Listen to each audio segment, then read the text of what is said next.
My neighbor's truck got stuck holding pulling the splitter, so we had to get Big Red out, which is Grandma Buckeye's truck. There's Grandpa Buckeye, and there's my neighbor.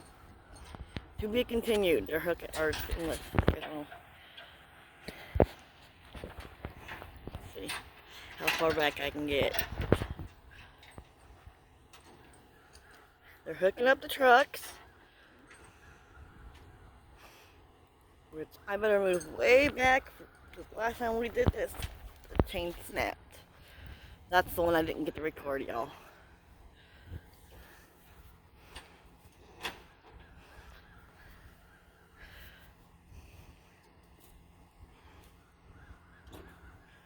This ought to be interesting.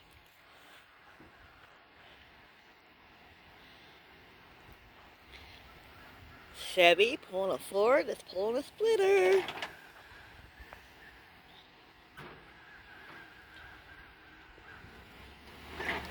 There we go! Woo!